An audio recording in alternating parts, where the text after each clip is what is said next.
Dear learners, आज हम आपका पुनः स्वागत करते हैं और आज एक और बढ़िया सा टॉपिक, उत्तम सा टॉपिक जो बड़ा ही महत्वपूर्ण है और वो है राउल्ट का नियम। तो आज लेकर के आए हैं राउल्ट का नियम। देखिए, राउल्ट का नियम विलयनों पे उनके अनेकों प्रयोग के आधार पर राउल्ट ने दिया था। ये फ्रेंच के रसायनज्ञ थे, तो इन्होंने अनेकों प्रयोगों के आधार पर ये दी। अब इस राउल्ट के नियम को हम दो तरह से पढ़ रहे हैं। यहाँ पर पहला पढ़ रहे हैं वाष्पशील द्रवों युक्त विलयन के लिए। मान लीजिए एक विलायक है, विलायक वाष्पशील होता है और उसी विलायक में वाष्पशील ही द्रव मिला दिया जाए, तो उस स्थिति में राउल्ट का नियम क्या कहता है। पहली स्थिति तो ये बनती है। दूसरी स्थिति ये बनती है कि वाष्पशील विलायक है और उसमें विलेय अवाष्पशील है, माने कि ठोस जैसे मिला देते हैं तो वो अवाष्पशील होता है। तो ऐसा विलयन, यद्यपि कि हम यहाँ केवल बाइनरी विलयनों की बात करेंगे, तो एक प्रकार ये हो सकता है। तो दोनों के लिए ही हम देखते हैं कि गणितीय रूप से वो क्या कहते हैं। वाष्पशील द्रवों के विलयन में प्रत्येक घटक का आंशिक वाष्प दाब उस घटक के विलयन में मूल प्रभाज के समानुपाती होता है।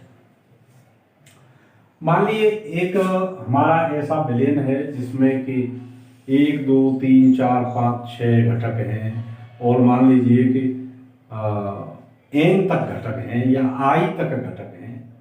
तो जितने घटक हैं उनमें से हम देखते हैं कि मान लीजिए iवें घटक की क्या स्थिति है।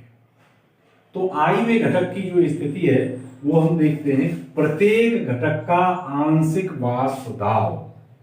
देखिए, अब मान लीजिए हमारा घटक है आई,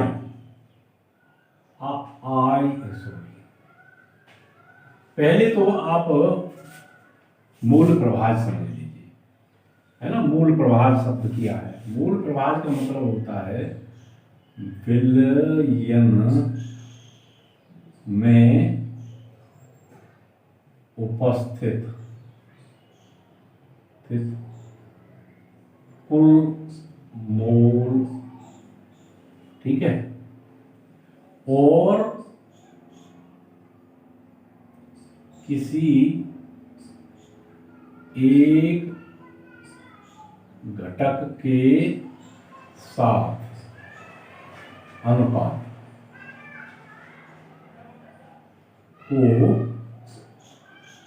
मोल प्रभाज कहते हैं।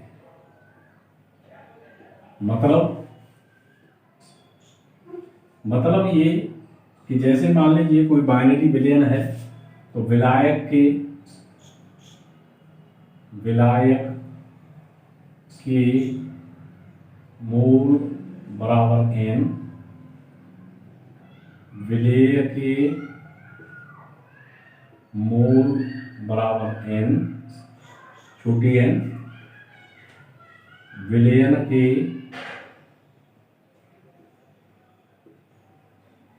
कुल मोल बराबर n प्लस n। इसलिए मान लीजिए विलेय का मूल प्रभाज है, एक घटक है, ये मान लीजिए घटक है, तो विलेय मानो एक घटक का मूल प्रभाज कितना हुआ। देखिए, अब इसके मूल प्रभाज n है, तो मैंने कहा n बटे n प्लस n, ये इसका मूल प्रभाज। तो अब आपको बात समझ में आ गई होगी कि वाष्पशील द्रवों के विलयन में प्रत्येक घटक का आंशिक वाष्प दाब। अब वाष्प दाब को हम दिखाते हैं P से। वाष्प दबाव को हम दिखाते हैं P से। तो किसी एक घटक का वाष्प दबाव, मान लीजिए पहले घटक का वाष्प दबाव है, तो हम इसे P से दिखाएंगे। अब विलेयक उसमें है तो ये P से दिखा दिया कुल वाष्प दबाव। अब अलग अलग घटक है, मान लो 2 घटक हैं तो P1 P2 से दिखा देंगे। ठीक है, तो इस तरह से हम इन वाष्प दबावों को दिखाते हैं। अब मान लीजिए ये PI, माने इतने घटक हैं कि PI तक पहुंच गए, तो PI में अब इस घटक की बात करें तो क्या होगा, वाष्पशील द्रवों के विलयन में प्रत्येक घटक का आंशिक वाष्प दाब माने PI इज प्रोपोर्शनल टू, इसके क्या है, अब इस मोल प्रभार को हम क्या करेंगे, मोल प्रभार को हम एक और, वैसे जाई से व्यक्त करते हैं, मैं यहाँ x से व्यक्त किए दे रहा हूं, तो इज प्रोपोर्शनल टू x। देखिए यहां ये आंशिक वाष्प दाब है, आंशिक वाष्प दाब, और ये है हमारा मोल प्रभार। ठीक है, तो ये क्या हुआ, ये हमारा I में घटक की बात हुई, तो I में घटक ये हो गया। या फिर हम इसको भी लिखेंगे कि PI इज इक्वल टू, अब क्योंकि प्रोपोर्शनलिटी हटाएंगे तो यहां एक स्थिरांक लगाएंगे, स्थिरांक या K मान लें, ये एक स्थिरांक है, स्थिरांक इनटू मोल प्रभार। ठीक है, ये प्रोपोर्शनलिटी स्थिरांक है। तो ये बात आपकी यहां तक समझ में आ गई होगी। अब देखिए, मान लीजिए कि हमारे पास केवल विलायक ही विलायक है, तो शुद्ध विलायक का मोल प्रभार, या मान लीजिए शुद्ध विलायक का मोल प्रभार, विलायक का मोल प्रभार ये कितना हुआ, ये हुआ PI0। इसे हम शुद्ध विलायक का मोल प्रभार कह देते हैं। ठीक है, तो अब यदि हमारा जिस समय पर ये शुद्ध है, अब विलायक की ही बात करते हैं, तो उस स्थिति में PI जो घटक है उसका जो आंशिक वाष्प दाब है प्रारंभ में वो PI0 हुआ, जो कि दोनों आपस में बराबर होंगे। ठीक है, ये दोनों आपस में बराबर होंगे। अब मान लीजिए ऐसी स्थिति पैदा होती है कि मोल प्रभार x इज इक्वल टू 1, ये एक की स्थिति में है, तो उस स्थिति में इस समीकरण में ये मान रख दें तो PI जो होगा इक्वल टू एक स्थिरांक होगा, PI एक स्थिरांक होगा यदि x का मान 1 मान लिया। ठीक है, तो ये एक स्थिरांक हो जाएगा। अब या एक और एक, तो आपकी बात स्पष्ट हो जाएगी कि ये PI इक्वल टू स्थिरांक इंटू 1 हो जाएगा, या स्थिरांक, या अब क्योंकि देखिए यहां से देखिए क्या होगा, स्थिरांक इक्वल टू PI0। क्यों होगा PI0 कि यहां PI और P0 इनिशियल स्टेट पर दोनों बराबर है, तो ये हो जाएगा, इसका मतलब ये भी हो जाएगा। ठीक है, तो इस तरह से हम इस को इस समीकरण में देखें, इस समीकरण तो क्या होगी, PI इक्वल टू PI0 प्रारंभिक इंटू मोल प्रभार। सो ये आपका क्या हो गया, एक सूत्र। ठीक है, ये एक सूत्र हो गया। तो अब हम इसे कैसे लिख सकते हैं? इसे हम ऐसे लिख सकते हैं कि वाष्पशील द्रवों के विलयन में निश्चित ताप पर, अब इस बात को हम कैसे लिख सकते हैं?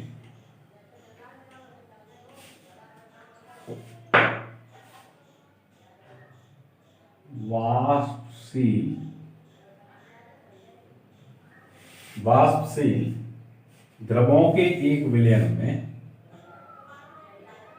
द्रवों के एक विलयन में,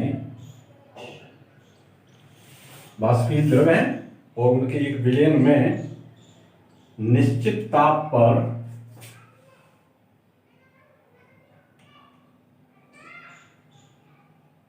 निश्चित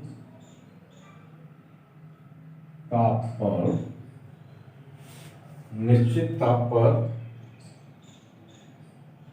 प्रत्येक घटक का आंशिक वाष्प दाब, प्रत्येक, देखिए यहां हमने एक घटक का निकाला है जो I1 घटक है, लेकिन अब प्रत्येक घटक का निकालते हैं। तो प्रत्येक घटक का आंशिक वाष्प दाब, प्रत्येक घटक का आंशिक वाष्प दाब उस घटक के शुद्ध अवस्था में, उस घटक के उस ये घटक है, इसी घटक का ये शुद्ध अवस्था में वाष्प दाब, उस घटक के शुद्ध अवस्था में वाष्प दाब तथा उसके मोल प्रभाज के, वाष्प दाब तथा विलयन में उसके मोल प्रभाज के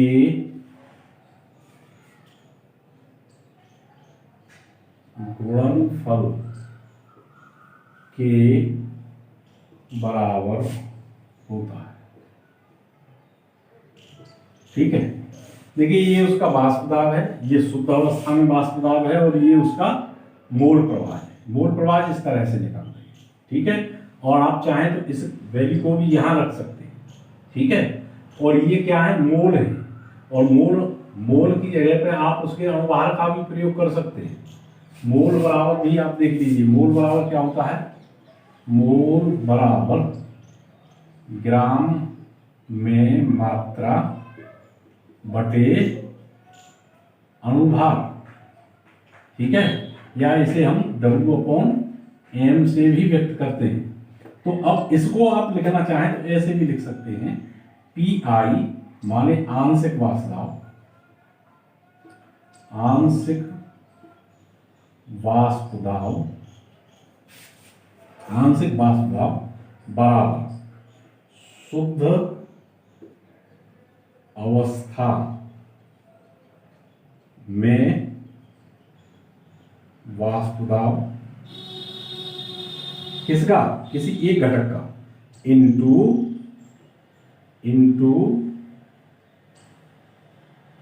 N/N+N, माने यहां मैंने लिखा है ना कि x क्या है? मोल प्रवाह है, ये मोल प्रवाह है, मोल प्रवाह। तो इस मोल प्रवाह की जगह पर आप इसे भी लिख सकते हैं यहां, तो =x, तो इसे आप यहां लिख सकते हैं। ठीक है, तो ये भी हो जाएगा, माने सवालों की जरूरत पड़ती है। और फिर यदि अणुभार भी कैलकुलेट करने हैं तो n की जगह पर W/M भी रखा जा सकता है। माने इसको हम ऐसे लिख सकते हैं कि x = W/M बटे ये W/M इंटू सॉरी प्लस विलायक, विलायक माने इसे डब्ल्यू डैश कर दें और इसको एम डैश कर दें, तो आप इसे भी रख सकते हैं। समझ गए? जहां जैसी आपको आवश्यकता होगी वहां इसका प्रयोग कर दें।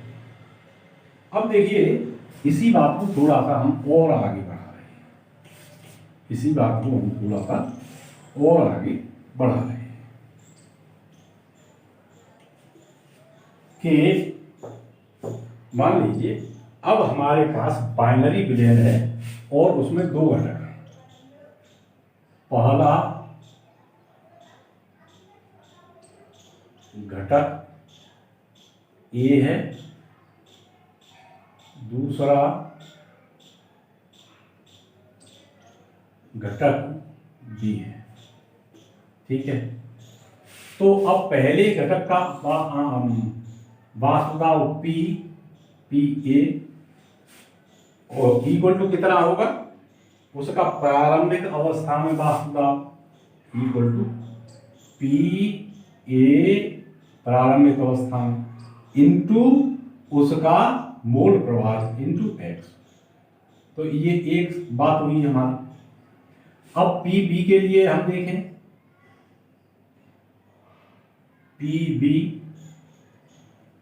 इक्वल टू पी बी का आंशिक वास्तुदाव इंटू एक्स, एक्स माने मोल प्रवाह किसका, पी का। समझे? तो ये हमारी दूसरी बात, ये बात आपकी समझ में आ गई होगी। अब देखिए आप जानते हैं डाल्टन का नियम क्या कहता है कि टोटल दाब बराबर होता है उनके आंशिक दावों के योग के। तो P इक्वल टू संपूर्ण, ये है संपूर्ण दाब बराबर P A plus P B, इन दोनों के योग के बराबर हो जाता है। ठीक है, अब इसमें हम इन दोनों समीकरणों से मान रख सकते हैं। ठीक है, तो P इक्वल टू कुल वास्तु दाब equal to P A 0 into x plus P B 0 into x. ठीक है, ऐसे लिख सकते हैं इसको, या इसे हम ऐसे भी लिख सकते हैं कि P equal to x common ले लें आप, मूल प्रवाह इसके और इसके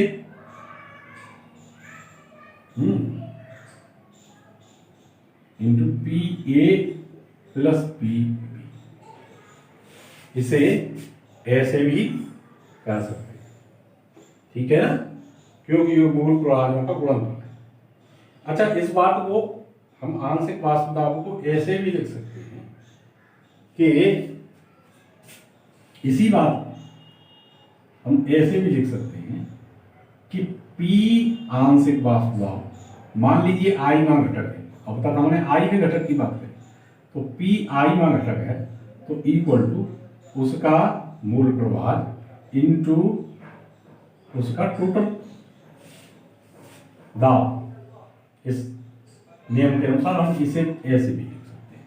ठीक है, तो ये हमारा इसका गणितीय रूप रहा।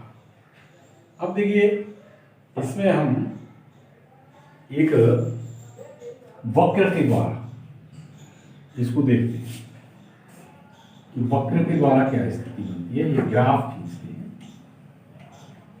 तो वो भी देख लेते हैं।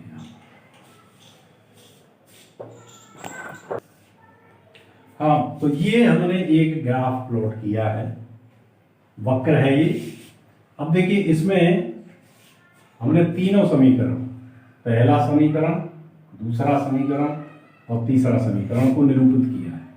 देखिए पहला समीकरण पी ए इक्वल टू, अब ये क्या है, ये मैंने पहले भी आपको बताया था कि ये एक स्थिरांक है तो ये प्रोपोर्शनल टू एक्स, तो ये क्या हुआ पी ए 0 इंटू एक्स है।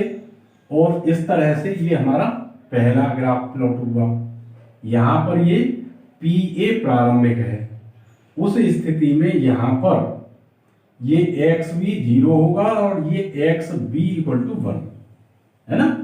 तब ये उसी सूत्र के अनुसार, पहली वाले के अनुसार, ऐसे ही ये दूसरा ग्राफ प्लॉट किया। यहां पर XA = 1, XB = 0, तब PB यहां ये प्रारंभिक सांद्रण हुआ। ठीक है। अब ये जो हमने निकाला था कि टोटल दाब उनके आंशिक दाबों के योग के बराबर होता है, तो ये P = ये हमारा समीकरण तीसरा। तो इसे हम ग्राफीय विधि से ऐसे भी प्रयोग करते हैं। ठीक है। तो अब क्या निष्कर्ष निकाला कि वाष्पशील द्रवों के एक विलयन में निश्चित ताप पर, देखिए ताप हमें फिक्स रखना है, क्योंकि ताप और विलायक की प्रकृति और विलय की प्रकृति या विलायक की मान लीजिए घटकों की प्रकृति, ये किसी भी विलयन के वाष्प दाब को प्रभावित करते हैं। ये हम पूर्व वीडियो में पढ़ चुके हैं वाष्प दाब में। ठीक है। तो यहां इसलिए हमने लिख दिया है कि निश्चित ताप पर प्रत्येक घटक का आंशिक वाष्प दाब उस घटक के शुद्ध अवस्था में वाष्प दाब तथा विलयन में उसके मोल प्रभाज के गुणनफल के बराबर होता है। अब दो हैं तो ये हमने यहाँ योग कर दिया है, एक है तो उस एक के लिए ये, माने कि यही बात हम इस तरह से लिख सकते हैं। जो ये नियम है, देखिए मैं निशान भी बनाए दे रहा हूँ तो आप आसानी से समझ सकते हैं कि जो नियम ये है वही नियम ये भी है। ठीक है। तो चाहे आप ऐसे लिख सकते हैं, चाहे आप ऐसे लिख सकते हैं। तो ये तो हुआ हमारा वाष्पशील द्रवों युक्त विलयन। अब हम देखते हैं अवाष्पशील विलयनों युक्त द्रवों के लिए। तो इसे अब हम मिटाई दे रहा हूं इसको, और इसको देखते हैं अवाष्पशील विलयनों के लिए क्या स्थिति होती है इसकी। अब देखिए अवाष्पशील विलयनों में क्या स्थिति है। अवाष्पशील विलयन हमने बनाया तो मान लीजिए विलेय प्लस विलायक चेंज इन विलय। अब ये हमने मान लीजिए मिला दिया, अवाष्पशील है, अवाष्पशील या ठोस है कोई, तो ऐसी स्थिति में जो वाष्प दाब है इसका वाष्प दाब नहीं होगा, इसका वाष्प दाब नहीं होगा, और केवल जो वाष्प दाब बचेगा इसका वाष्प दाब नहीं होगा। ठीक है। और इसका वाष्प दाब होगा। इसका क्या मतलब हुआ? इसका मतलब ये हुआ कि दाब बराबर दाब P जो है वो इक्वल टू दाब हो जाएगा, कुल दाब P इक्वल टू दाब विलायक का।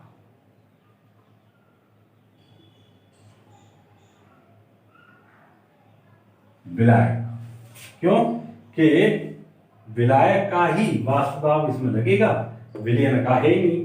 ठीक है। इनटू मोल प्रभाज किसका? विलायक।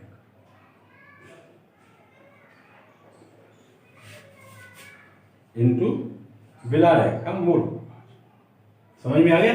तो हमने क्या लिखा है यहां पर, किसी निश्चित ताप पर, ये तो पहले ही बता दिया है कि ताप से प्रभावित हो जाता है विलयन का वाष्प दाब, तो निश्चित ताप पर अवाष्पशील विलेय पदार्थ युक्त विलयन का वाष्प दाब, अब ये क्या है? ये विलयन का वाष्प दाब है, विलयन का वाष्प दाब। ठीक है। विलयन का वाष्प दाब, विलयन में उपस्थित विलायक के मोल, ये विलायक के मोल हैं, X यहां पर ये मोल है ना, और P यहां पर आंशिक वाष्प, आंशिक वाष्प दाब। ठीक है। तो विलयन में उपस्थित विलायक के मोल प्रभाज के समानुपाती होता है। विलायक के मोल के समानुपाती होता है। ठीक है, तो इसका भी डेरिवेशन जो हमने पीछे की इक्वेशन में किया है उसी तरह से हम इसको भी यहां पर ला करके खड़ा कर सकते हैं। ठीक है ना, क्योंकि ये बताया था ना कि आंशिक वास्तव P मान लीजिए ये विलायक का है, इज प्रोपोर्शनल टू इसके घटक माने मूल घटक के मूल प्रभाज के मूल प्रभाज के यहां। ठीक है, या P इक्वल टू स्थिरांक इंटू मूल प्रभाज, और स्थिरांक क्या है, ये इसके प्रारंभिक मूल प्रभाज के नवई के विलायक के मूल प्रभाज के बराबर हो जाता है। जैसे हमने P0 वहां कहा था, तो वही स्थिति है। और इसी तरह से हम इसको ऐसे लिख सकते हैं P equal to P0 into x. तो अब ये विलायक के लिए है, तो विलयन का वाष्प दाब, ये विलयन का वाष्प दाब होगा, तो ये विलायक का वाष्प दाब होगा प्रारंभिक, क्योंकि विलयन में जो वाष्प दाब है वही उसके विलायक का वाष्प दाब है। तो इसलिए P इक्वल टू P विलायक का इंटू उसका मूल प्रभाज। तो अब ये एक ठोस के लिए स्थिति पैदा हुई, तो हम इसे कैसे कह सकते हैं, इस बात को हम यहां पर इस तरह से कह सकते हैं, ये नोट करने का जरूरत है। इसी बात को हम ऐसे कह सकते हैं कि किसी निश्चित ताप पर एक अवाष्पशील पदार्थ युक्त किसी निश्चित ताप पर एक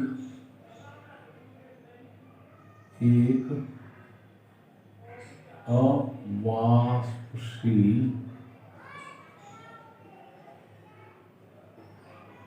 पदार्थ युक्त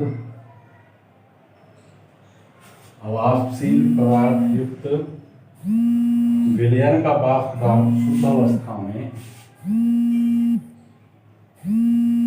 विलयन का वाष्प दाब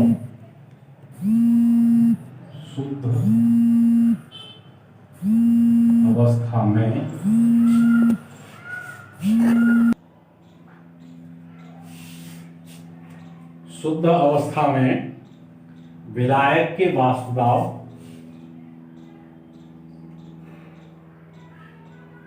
की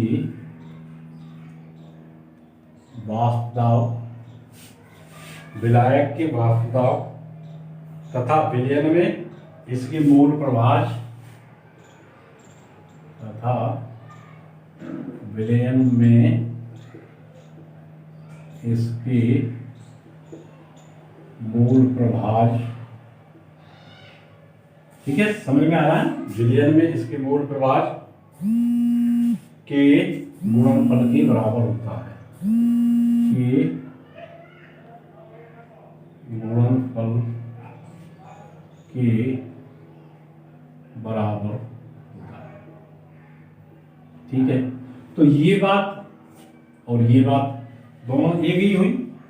इस तरह से आपने देखा होगा कि अब ये बात जो है वही ये बात भी है, समझ में आ गई। ठीक है, अब फिर आप देखिए विलेय और विलायक। अब मैं इसको थोड़ा सा और आगे बढ़ा रहा हूं इसी बात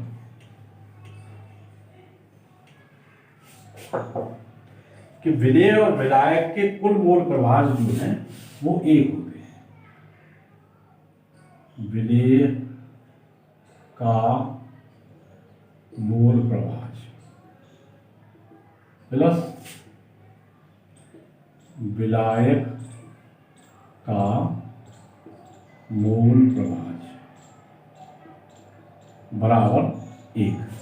ये आप जानते हैं कि कुल मोल प्रभाज, कुल घटकों का मोल प्रभाज वो एक के बराबर होता है, ये आप जानते हैं। ठीक है, तो अब वो यहां हम विलायक का मूल प्रभाग निकालना चाहें तो विलायक, अब इसे हम किसी दूसरी तरीके से लिख लेते हैं छोटे रूप में। तो इसको हम x से लिख लेते हैं,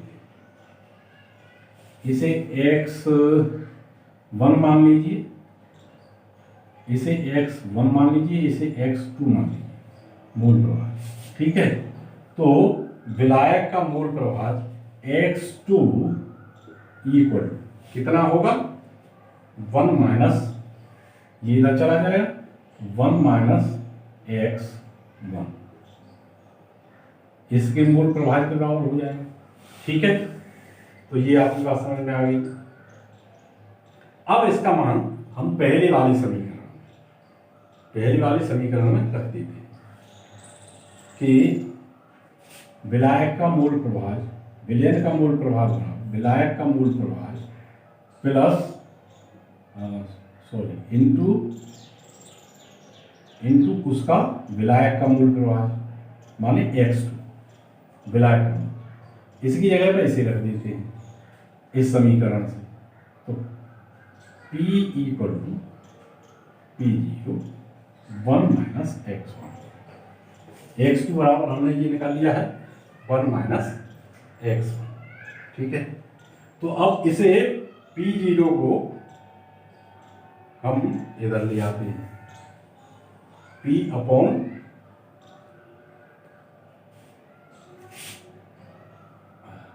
अब इसे खोल लें इसको, P equal to P0 minus x1 या x1 को इधर ले आए, ठीक है। तो x1 minus P equal to P plus x1, चलो कैसे P plus x1 equal to P0 या x1 equal to P0 minus P upon का तो कोई मतलब ही नहीं रहा, इतनी बात हुई, ठीक है। और ये हुआ हमारा यहाँ गलती होगी कि P equal to P0 1 minus x, ठीक है। तो यहां से P equal to 1 minus x ऐसे कर देते हैं इसको, इसे इधर ले आओ, P upon P0 equal to 1 minus x, ठीक है। इसे ऐसे कर लेते हैं और तो इस x को, तो x बराबर जो होगा 1 माइनस P अपॉन P0, ठीक है, यही बात है। या इसे हम ऐसे लिख सकते हैं कि P0 minus P upon P equal to x, और ये x1 है, x1, और x1 हमने मान रखा है विलेय का मूल प्रभाग। तो इसका मतलब हुआ कि विलेय का मूल प्रभाग क्या हुआ, मान लीजिए विलयन है तो इसमें विलेय का मूल प्रभाग n है, विलायक का मूल प्रभाग n है, तो कुल मूल कितने हुए, ये विलेय के हैं, विलेय, और ये विलायक के हैं, विलायक। तो विलयन के कुल मूल कितने हुए, n प्लस n, सॉरी, तो विलायक का, सॉरी, विलेय का मूल प्रभाग, जिसे हमने x1 मान रखा है, equal to n plus n बटे n प्लस n। तो इस मान को हम इसे यहां उठा करके इस समीकरण में रख दें, तो क्या हुआ, ये यहां से implies that P0 minus P equal to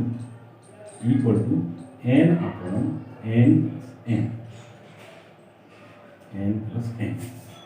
अब ये P0 हमारा प्रारंभिक है, शुद्ध अवस्था का है, P टोटल है, माने ये वास्तव में अंतर हो गया, और ये हमारा बाद का है, तो इन दोनों का जो अनुपात है ये P0 आ रहा है, ध्यान रखना ये P0।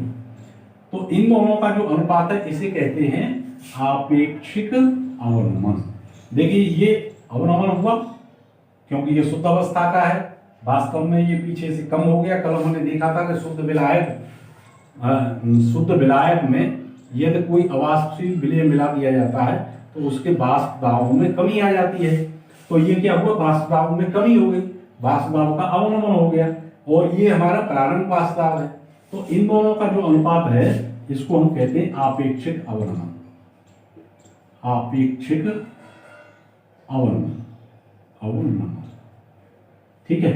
तो अब ये क्या बना, इसका मतलब क्या हुआ? इसका मतलब ये हुआ कि अवाष्पशील विलय और एक वाष्पशील विलायक युक्त किसी विलयन का वाष्प दाब उसके सापेक्ष अवनमन और उसके मोल प्रभाज के बराबर होता है। तो इसको हम यहां लिख देते हैं, इसी परिभाषा को, इस परिभाषा को इस साइड में लिख देते हैं, इसी में डालेंगे। तो अब ये क्या परिभाषा बनी?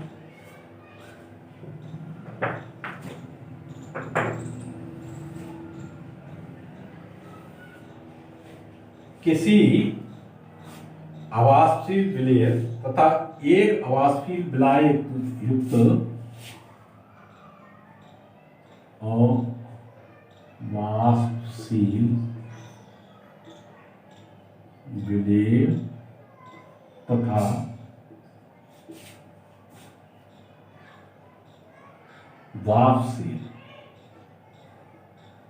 वाष्पशील विलायक युक्त, अब देखिए ये द्विक विलयन है, ये ध्यान रखना, द्विक विलयन माने कि इसमें ज्यादा घटक नहीं, दो ही घटक है, एक विलय का घटक है, एक विलायक का घटक है। वाष्प दाब में सापेक्ष, वाष्प दाब में